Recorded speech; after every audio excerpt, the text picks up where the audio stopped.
चलिए my dear student, आज हम कक्षा 9 में हम चैप्टर 5 का पार्ट 2 देखेंगे। साइंस के अंदर क्या देखेंगे? पार्ट 2 साइंस के अंदर देखेंगे। चलिए अब हम देखिए क्रियाकलाप 5.2 की बात करते हैं। क्रियाकलाप 5.2 कहता क्या है स्टूडेंट? हम पत्ती की झिल्ली, प्याज के मूलाग, विभिन्न आकार के प्याज की झिल्ली, अस्थायी स्लाइड बना सकते हैं। चलिए अब हम इस स्लाइड को बनाएंगे और बनाने के बाद देखेंगे कि कोशिकाओं की संरचनाएं कैसी होती है, किस प्रकार की कोशिकाएं होती है, क्या सभी में कोशिकाएं एक जैसी होती है कि कोशिकाएं अलग अलग होती है। चलिए हम देखते हैं। देखिए आप पाएंगे कि कुछ जीवों में विभिन्न प्रकार की कोशिकाएं भी हो सकती है। देखिए आप इन तस्वीरों को देख लीजिए। देखिए देखिए ये आपकी रुधिर कोशिकाएं देखिए कैसी हैं, आपकी रुधिर कोशिकाएं कैसी हैं। देखिए आप देख सकते हैं आपकी रुधिर कोशिकाएं कैसी हैं। ये चिकनी पेशी कोशिका है, रुधिर कोशिका है। ये देखिए तंत्रिका कोशिका है, ये वसा की कोशिका है, ये अंडाणु है और ये शुक्राणु है। यानी कि कोशिकाओं के आकार अलग अलग हो सकते हैं, उनकी संरचनाएं अलग अलग हो सकती हैं। देखिए आप यहाँ पर रुधिर कोशिका जो है उसकी संरचना गोलाकार है, आप देख सकते हैं। आप देखिए यहाँ पर द्रुमिका आकार का है तंत्रिका कोशिका। शुक्राणु को देखिए एक सांप के कैटेगरी का है, और ये देखिए आप केचुए कैटेगरी चिकनी पेशी है। और देखिए आपकी आँख की पुतली की तरह दिखाई दे रहा है अंडाणु कोशिकाएं हैं। ये देखिए अंगूठी की तरह दिखाई दे रहा है वसा की कोशिका है। इसी प्रकार से विभिन्न प्रकार की कोशिकाओं की संरचनाएं भी अलग अलग होती है। तो चलिए अब हम देखते हैं।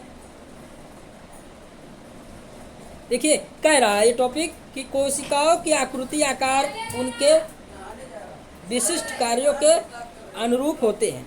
यानी कि कोशिकाएं कुछ विशिष्ट कार्य करती है, यानी कुछ कार्य ऐसे होते हैं उन कोशिकाओं के अलावा कोई नहीं कर सकता है।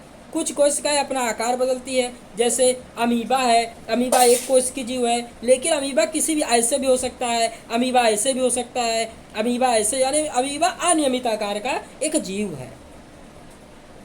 कुछ जीवों में कोशिका का आकार लगभग स्थिर रहता है, यानी कुछ जीवों का अगर जैसे मनुष्य है तो उसका आकार वैसा ही रहेगा, उसकी कोशिका का आकार भी एक जैसा होगा। और प्रत्येक प्रकार की कोशिका के लिए विशिष्ट होता है, यानी कोशिकाओं का जो आकार होगा, जो अंग होंगे उनका आकार विशिष्ट होता है। उदाहरण के तंत्रिका कोशिका। तंत्रिका कोशिका जो होती है सभी जीवों में, सभी शरीर में एक जैसी होती है। प्रत्येक जीवित कोशिका में कुछ मूलभूत कार्य करने की क्षमता होती है, यानी कोशिकाएं जो होती है उनका कुछ मूल फंडामेंटल वर्क होता है, कुछ ऐसा मूलभूत कार्य होता है कि उस कोशिका के अलावा दूसरा कोई कोशिका उस कार्य को कर ही नहीं सकता, जो सभी सजीव शरीरों का गुण है। यानी एक प्रकार से कहा जाए ये कैरेक्टर है, गुण है। प्रत्येक कोशिका में, प्रत्येक कोशिकाओं का एक गुण होता है जो हर एक शरीर में उपस्थित होता है। एक जीवित कोशिका मूलभूत कार्य कैसे करती है? हम जानते हैं बहुकोशिकीय जीवों में श्रम विभाजन होता है। जैसे मनुष्य में श्रम विभाजन, हाथ अलग काम करता है, पैर का अलग काम है, तो हर एक अंगों का अलग अलग काम होता है।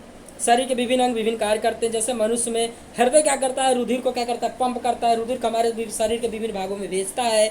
अमाशय जो है इसका विशिष्ट कार्य, अमाशय काम भोजन का पाचन करना। इसी प्रकार से एक कोश के जीवों में भी श्रम विभाजन होता है। वास्तव में ऐसी प्रत्येक कोशिका में कुछ ऐसे भी विशिष्ट घटक होते हैं जिन्हें कोशिकांग कहते हैं। यानी कोशिका के अंदर कुछ ऐसे विशिष्ट घटक होते हैं जिन्हें हम क्या कहते हैं, कोशिकांग कहते हैं। ऐसे प्रत्येक कोशिका में कुछ विशिष्ट घटक होते हैं जिन्हें कोशिकांग कहा जाता है। और कोशिकांग क्या करते हैं, कुछ विशिष्ट कार्य करते हैं। और जैसे कि कोशिकांग काम है नए पदार्थों को बनाना, अपशिष्ट पदार्थों को निकाल करना, ये सारे काम विशिष्ट कोशिकांगों के होते हैं।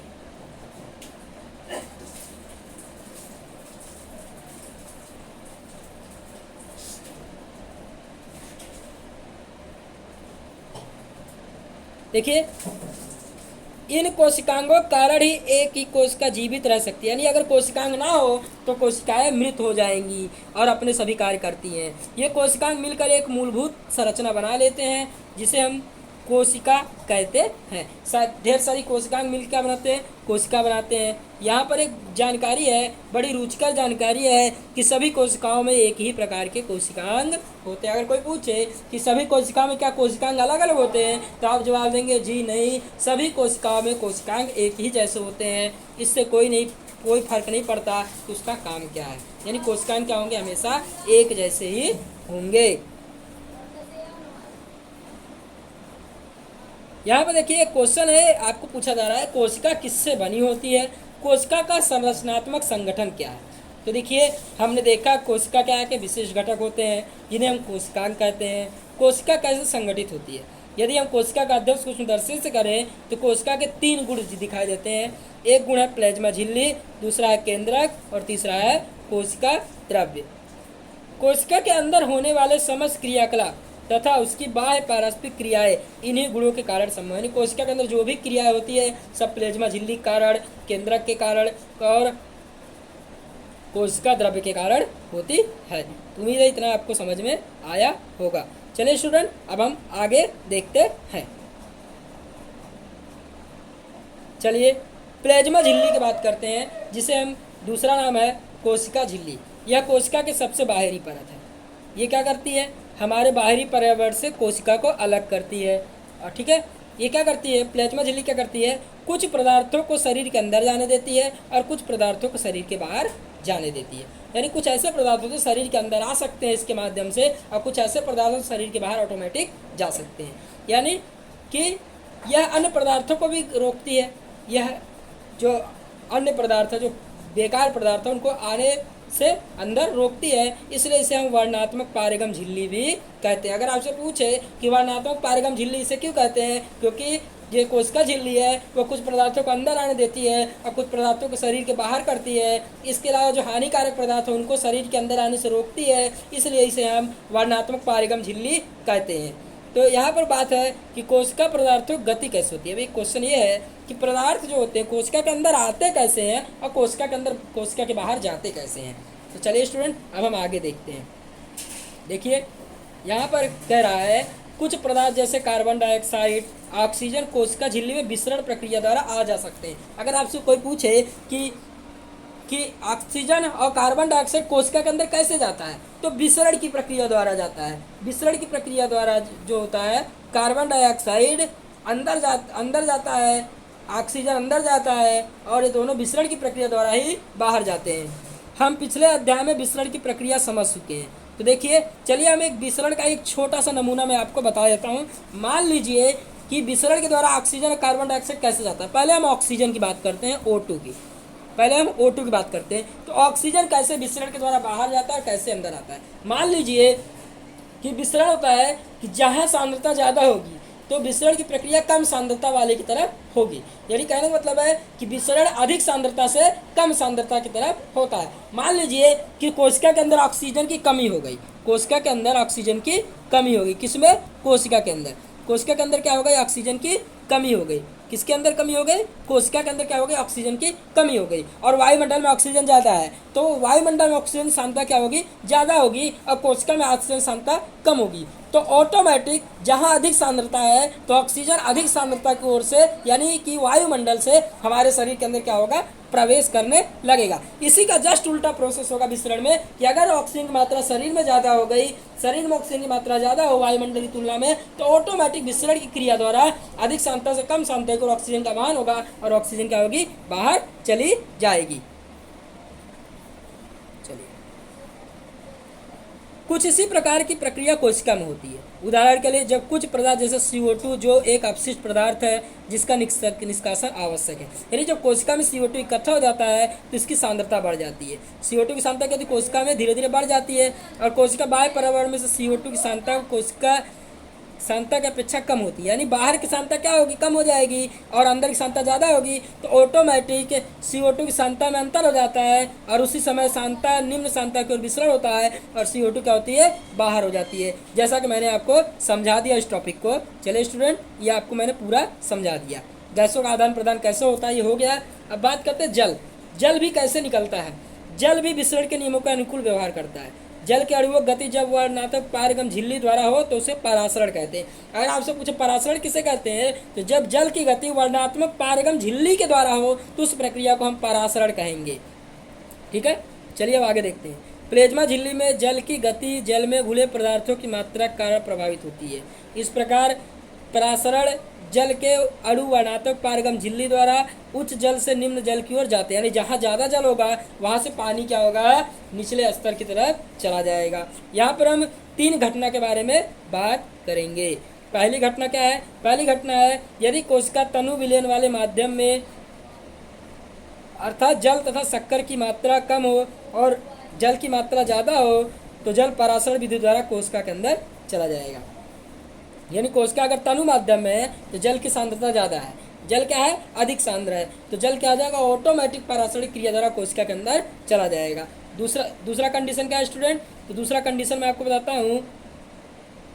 यानी कहने का मतलब है जल के अणु कोशिका झिल्ली के दोनों ओर आवागमन करने के लिए स्वतंत्र होते हैं, लेकिन कोशिका के अंदर जाने वाले जल की मात्रा कोशिका से बाहर जाने वाले जल की मात्रा से अधिक होगी। यानी जब सांद्रता कम होगी तो जो जल अंदर आएगा वो ज़्यादा होगा और जो जल बाहर जाएगा वो कम होगा। दूसरी प्रक्रिया में आप देखिए, यदि कोशिका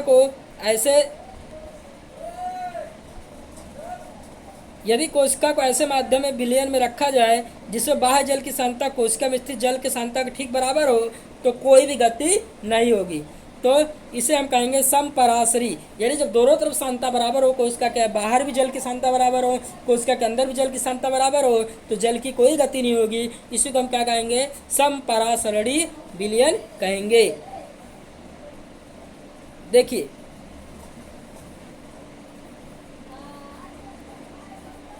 जल कोशिका दोनों ओर आता जाता रहता है, लेकिन जल की मात्रा जो अंदर गई है उतनी ही बाहर आ जाती है, तो कोई भी गति नहीं होगी। इसके अलावा यदि कोशिका के बाहर वाला विलयन अंदर वाले घोल से अधिक है, बाहर वाला विलयन अधिक है, तो जल परासरण द्वारा कोशिका से बाहर आ जाता है। यानी कि बाहर का जल अगर कम हो जाए तो अंदर का जल ज़्यादा हो जाए तो क्या होगा कि जल ऑटोमेटिक बाहर आ जाएगा। ऐसे विलयन को अति परासरणी दाबी विलयन कहते हैं, क्योंकि अंदर क्या है, दाब ज़्यादा है, बाहर दाब कम है, इसलिए विलयन क्या हो जाएगा, बाहर आ जाएगा। अब बात करते हैं, पुनः जल कोशिका झिल्ली के दोनों ओर आ जा सकता है, लेकिन इस स्थिति में कोशिका से अधिक जल बाहर आएगा, क्योंकि सांद्रता क्या है, कोशिका के अंदर जल की ज़्यादा। यानी जहाँ सांद्रता ज़्यादा होगी वहाँ से कम सांद्रता की, चाहे जल हो, चाहे ऑक्सीजन हो, चाहे कार्बन डाइऑक्साइड हो, वो गति करेगा। यानी बाहर सांद्रता ज़्यादा है तो बाहर से अंदर की तरफ आएगा, अंदर सांद्रता ज़्यादा है तो अंदर से बाहर की तरफ जाएगा। ठीक है माय डियर स्टूडेंट, तो आज के लिए हम इतना ही रखते हैं, बाकी का हम अगले वीडियो में देखेंगे। तो उम्मीद है आपको टॉपिक समझ में आया होगा, बाकी का हम अगले वीडियो में बात